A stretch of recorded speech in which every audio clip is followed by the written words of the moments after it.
Sabi nga ni Mariel Padilla, walang gustong gawin si Robin kundi tumulong from day one. Ay, akala ko Oo. sasabihin mo hindi natin deserve.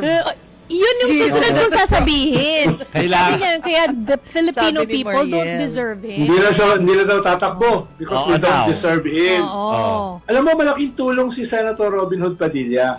No? Dahil sa kanya, ay halos lahat ng artista na tumakbo last midterm election natalo.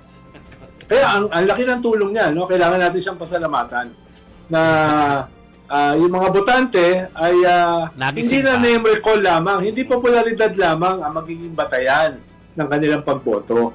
No? Dahil si Robin Hood, number one yan nung tumakbo siya for the Senate. Ngayon, pupusta ako, hindi na siya magna-number one. Eh baka kaya hindi natatakbo. Posible. Baka na-realize niya sa kanyang data analytics na medyo delikado siya.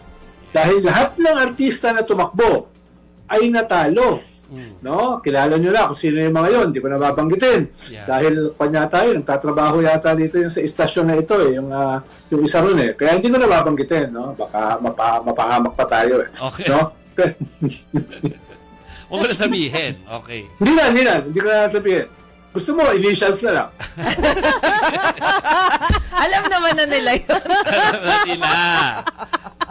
Hindi siya nagtatrabaho dito Hindi ba talaga? Akala ko kaibigan pa naman ni Gretchen yun. Hindi, ano yun, siya ay nag-rent ng channel. Yun. More okay. accurately. Black timer. Oo. Black timer. Yeah. Okay. Kaibigan ni Gretchen yun dahil padala sa kanya ng mga bulaklak. Ay. Si Tito Ron. Pero teka Biglang hindi muna. kami nagsalita. Wala kaming alam dyan. Yung kanyang statement na yun ay nababasa din ng ilan na parang reminiscent of the GMA declaration in Pampanga na hindi na siya tatakbo sa pagka-presidente ng 2004 pero binawi sa Baguio at tatakbo na bigla. Hindi ba baka ganun din ang mangyari? Ay, hindi. Iba si Senator Robin Hood sa Padilla. May isang salita yan Kaya pag sinabi niya na hindi na siya tatakbo, hindi na talaga siya tatakbo. Mahabang nga ako yun pag dinilay. Yeah. Parang ako, magdinilay ako, bakit ako masyadong pro-China? Grabe talaga. May weekend ka naman, Tito Ronald. Mahaba-habang panahon yan. Ano pag dinilay-nilay? Medyo. Susubukan kong kausapin yung aking mga halaman. Dahil pag nagdinilay ako, kausap ko mga halaman Dahil minsan kasi sumasagot sila Talaga.